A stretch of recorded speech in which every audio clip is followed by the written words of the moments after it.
All right, welcome. This is why you keep falling off. So this video is just going to cover exactly why you keep falling off in your self-improvement journey, why you can't seem to find consistency, find flow, find effort. So before we get into this video, I just want to announce, if you guys want help making self-improvement a full lifestyle, if you guys need help implementing self-improvement into your lifestyle, implementing this knowledge into your lifestyle, or if you need better, more high-quality education on self-improvement and all of the different topics regarding self-improvement, just go to the first link in the description. That'll be my Instagram, and you'll be able to send me a DM from there. Just DM me, be like, hey man, I'm interested in the Academy of Self-Mastery program. That's the name of it. The Academy of Self-Mastery. I'd like early access, and I will get you sorted. So I'm offering early access for anybody who wants to buy in now before the program is launched. And what you'll get is you'll get a discounted price, and you'll be able to maintain that price even after I've increased it. And you will be the first to get access to the program. So if that's something you're interested in, go ahead and click that first link in the description. Other than that though, let's get into the video. So when I was 15, I started my self-improvement journey. I discovered self-improvement from TikTok originally, and then very quickly quit watching TikTok because I had realized it was so bad. And then I moved over to YouTube and I started watching long-form content on self-improvement. So from there, I started my self-improvement journey. I had about 6 months to 8 months maybe, where I was very consistent, very focused, very locked in on what I needed to do. But then at a certain point, I started to fall off. I lost my consistency with it. I lost the intensity behind my belief system that I was going to be successful no matter what, as long as I put in the work. And that belief system had started to fade because people in my life had begun to be triggered by my intensity, my conviction, and everything along those lines. Because before this, I had never proven that I was capable of really anything, at least in certain people's eyes.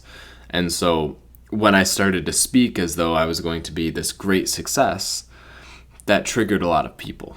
And the conflicts that I had regarding that topic started to erode and eat away at my belief system. I was always a stubborn motherfucker. I always said, yeah, no matter what they think, I'm gonna do it anyways. But looking back now, I can see where it did subtly program me. It did subtly, subconsciously cause me to start looking for failure. And as I started to look for failure, I started to really find it. And that change in my belief system and that loss of that intensity caused me to then lose my consistency with my work, my self-improvement, my self-development. And so at a certain point, I started to really fall off, right? I stopped doing the habits. I started doing the bad habits again. And I was more consistent with not doing not doing the good habits than I was with doing them. I was more consistent with all the bad habits than the good habits, even though all I would think about were the good habits. So I found myself in this place where self-improvement was everything to me. It's all I wanted. It's all I felt like I wanted to do. I just wanted to dedicate my entire life towards creating the most optimal self-improvement possible and just becoming the absolute best version of me I can. And although that's what I obsessed over in my mind, I couldn't seem to actually stick to it physically, stick to it in reality. I couldn't make the habits stick. I couldn't make the routines stick, right? And so what happened was I would have periods where I was productive. I would have periods where I was on point, but they would always be followed with longer periods of not being on point, not being on track. And so I went through this back and forth phase where I would get consistent and then I'd completely lose my consistency. And then I'd get consistent again, completely lose the consistency, right? And this happened for about 1.5 years. And then it changed when I finally got the next burst of motivation, right? The next here's what I need to do. It was an insight, I guess you could say, I was spending a lot of time thinking deeply, was reflecting on, I had a really bad snowboarding season, and I was just reflecting on what to do as an alternative, what to do. And I decided it was the time in my life where I should focus on my business. And so that's what I did. I focused on my business. And since that point, I've been able to build up more consistency, because creating content for me is really easy. I'm not going to lie to you guys. It's really easy. The hardest part is standing here long enough to make the whole video, but I don't mind, right? So if recording is easy, making content is easy, well, that means it's very easy to stay consistent with it, right? I was able to record or write script pretty much every day from that point. There was a period where I stopped, but that was intentional. It just, the length of that period wasn't intentional. So I did intentionally stop making content so I could start more self-improvement stuff, but I didn't mean to stop for as long as I did. However, even though I stopped with YouTube, I had gone from never having completed a habit tracker to filling habit trackers with perfect scores for multiple months in a row. And I started really getting on my gym routine, start working out more, been reading more, stuff like that. And since this period where I started recording, I've been able to progressively add things to the routine. And so now I'm at the point where consistently every single day I wake up, I record, I have a morning routine I do before I come out here. I record, I work on some scripts, I go home, eat breakfast, do a little yoga session, and then I train, and then I usually eat again. I might go out and skateboard, might come back here to work on some stuff, whatever. And then I usually have a snack like a banana or something, go to the gym, come back, eat dinner. And that's my routine. That's what I do every single day. And so the reason I've been able to stick to it now is because I implemented what I'm going to teach you, but mainly I stripped it down to just the essentials. And now I'm just doing the essential things that I need to do. I have a very specific, very strict identity associated with what I'm doing. And so I'm just very fixated into this flow state. I'm in my groove, right? I've found my groove. And so if you haven't found your groove and you can't just effortlessly progress, effortlessly move forward, well, this video is absolutely for you. So I'm going to start by talking about why you're not consistent. The first thing I have here, and probably the most important, is you're not committed 100%. So before we start talking about anything else, are you really committed? Do you really want this? Right? Like, do you really want it? And I say that, and most of you will say, oh yeah, definitely, 100%. But do you want it bad enough to sacrifice everything? And I'm not saying you'll have to sacrifice everything, but I am saying, are you willing to? Right? Would you put down anything and everything if it meant you had to trade it for this, for whatever the goal may be? Are you committed 100%? Right?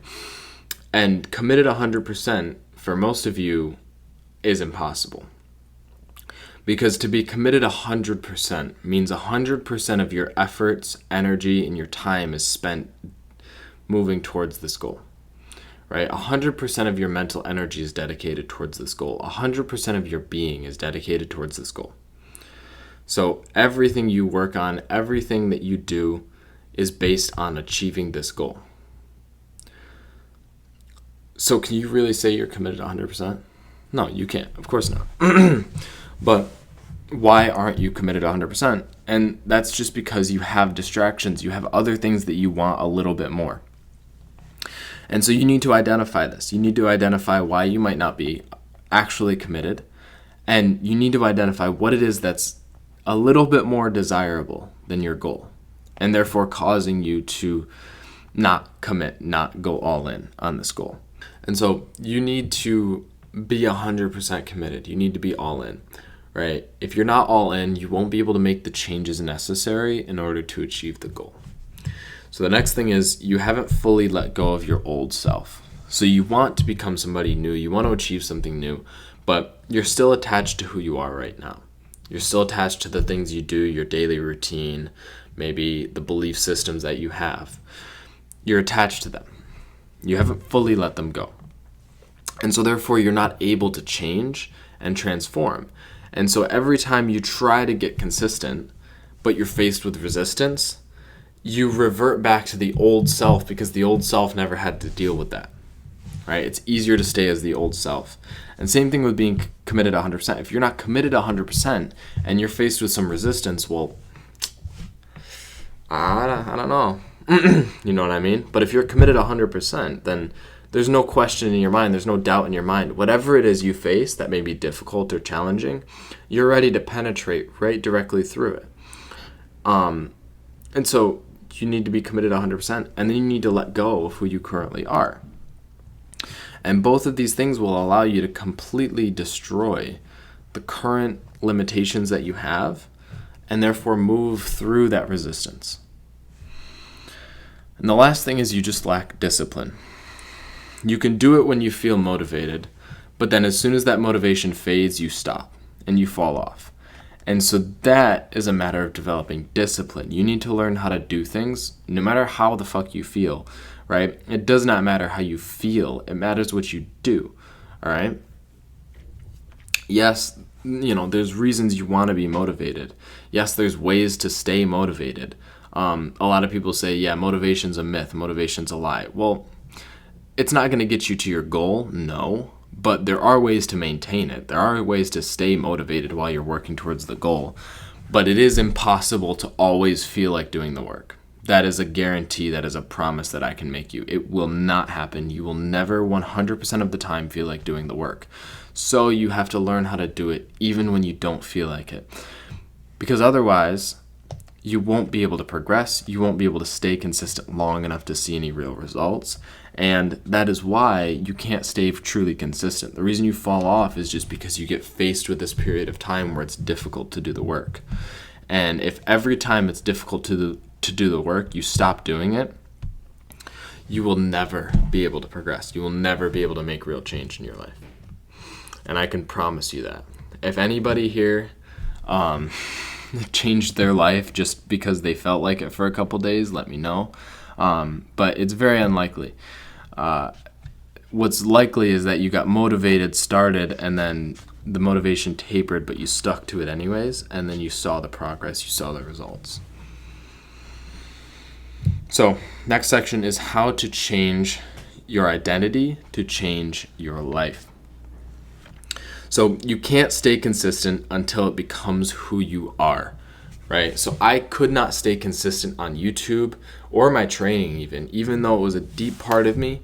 Until I identified with being a professional athlete, I was never able to consistently stick to my training.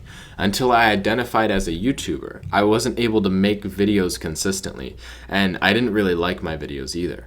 I wasn't a huge fan of how they were coming out because I wasn't identified with it. I was identified with this guy coming up on self-improvement, not the guy who had made it, who was teaching it through YouTube, or just the guy coming up who is a YouTuber teaching his journey, which is where I do believe I'm at right now.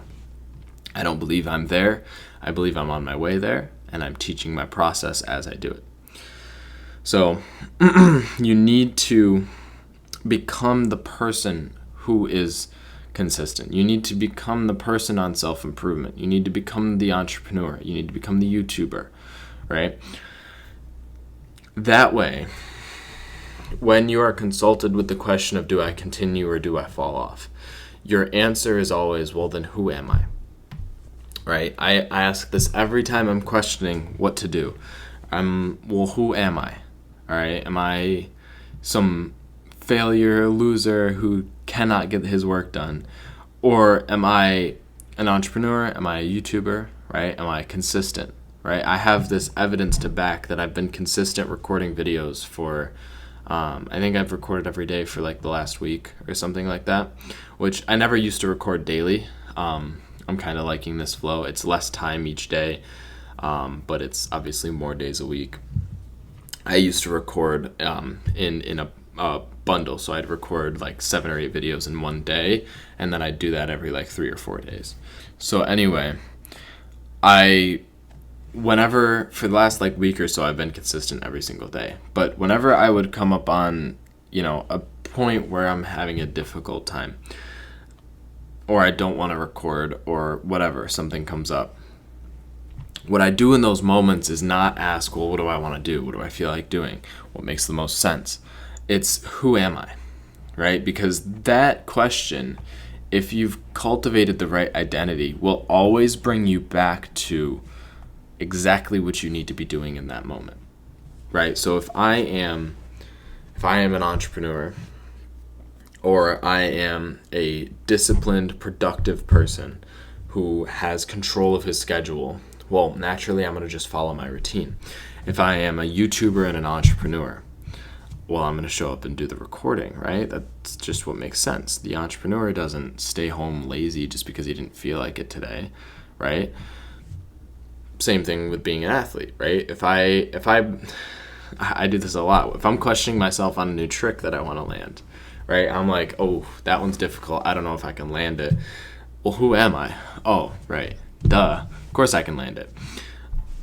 Because I identify with being the best in the world, and so therefore, what happens when I'm faced with resistance? Well, I react like the best in the world, right? I react by asking myself, well, what would they do? You know what I mean? Like, what would that person do?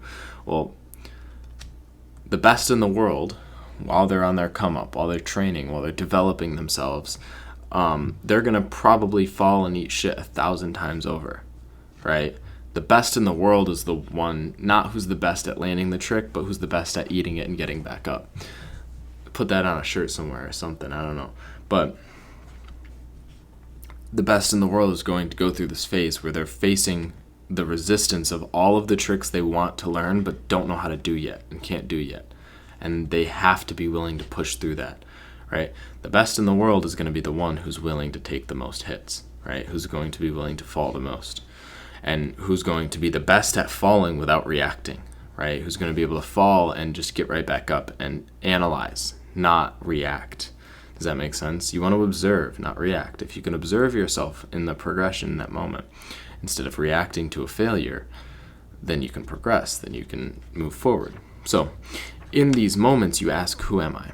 Right? Who am I? And if the answer is I'm a failure, or I'm a loser, or I'm lazy, any of those responses means that you need to address your identity first. You cannot possibly stay consistent unless you've addressed the identity. And then you break down your limiting beliefs by taking actions, right? So the best way to change your identity is to take the actions that will allow you to break down your limiting beliefs, right? One limiting belief you may or may not have is it's too difficult. It's very, very hard to do the work.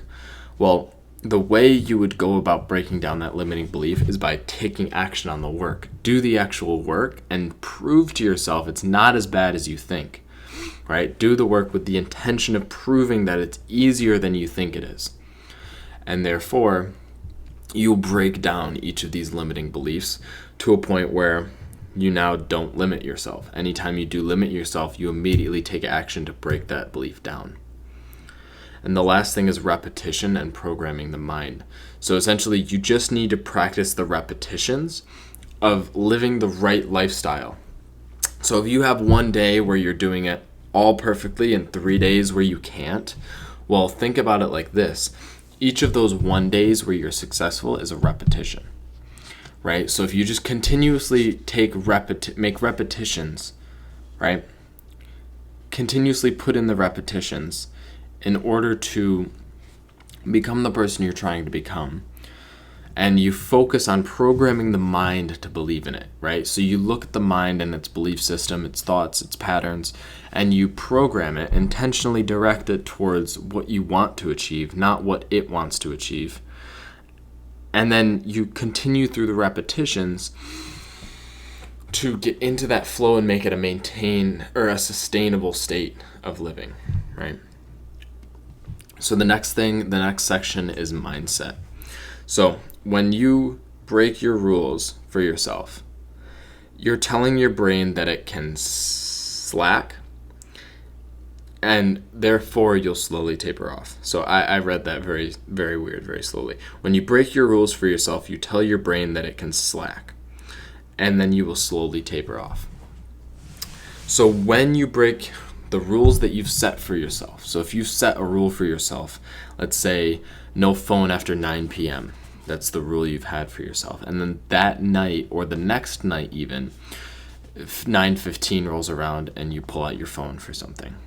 Well, no matter how subtle of an action that is, that action tells your brain that you can break something, you can break a promise to yourself, you can break a rule that you've set for yourself, right? Therefore, the brain understands, okay, I can slack, I can relax, I don't actually have to do these things. And therefore, you may try to stay consistent, but you will slowly taper off because your brain will slowly reduce the amount of pressure and intensity applied. Because it understands that it can get away with this. So you have to teach your brain that you cannot break rules to yourself, right? You teach your brain by setting smaller rules than what you would like to. So instead of it being, I'm going to train every day, let it be, let's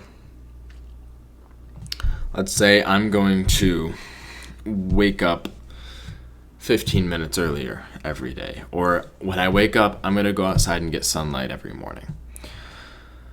And then you don't break that promise to yourself. And then you program and teach your brain that, okay, when I say I'm going to do something, I do it. And therefore, when you set goals and you set intentions, your brain understands, okay, I said I'm going to do this thing, so I'm going to do it. And I'm going to follow through on it. Because that's what you program into your brain. So the next thing is when your mind becomes distracted, lost, or confused on the goal, you will lose consistency. So when your mind either loses focus or becomes confused, so if there's too many inputs or there's too much inconsistency in your routine, you'll lose consistency because your brain needs to be able to conceptualize what you're doing in order to be able to follow through on it. Basically, when your mind understands the goal, right? My mind understands that my goal here is to make my money goal and to create very high quality content so that I can educate people on YouTube and hopefully find the types of people from YouTube who would want my paid program, right? My brain understands that on a deep level, right? I just explained the cliff notes, but my brain understands that on a very deep and complex level. So therefore, it's easy for me to show up here and work because I understand all of the steps associated. I understand the entire picture of what I'm doing. Versus if my brain became confused on why I'm recording videos. Let's say I wasn't selling a product and, I didn't want to make videos just for charity. Let's say. But because I'm not making videos to attract customers, and there's no other intention behind my videos, but if I still kept trying to make videos, then my brain wouldn't be able to stay consistent because it wouldn't understand. It wouldn't be able to conceptualize why. There's no reason for it. There's no goal, there's no intention. It's just like make the video, but for what, right? For why? Like what is it going to do? What purpose is it going to serve? And so it makes it much harder to stay consistent. It creates more resistance. Versus if you understand the intention behind what you're doing, the goal behind what you're doing, then your brain is able to stick to it, stay consistent on it a lot easier. So that is all I have for this video. If you guys are interested in the Academy of Self-Mastery, you can go down and click that first link in the description. Just send me a DM. Hey man, I want early access, and I'll get you sorted. And then, if you guys enjoyed the content, if you want any more knowledge and information about self-improvement, like this video and press subscribe. But that is all I got for you guys today, so I'm out of here. Peace.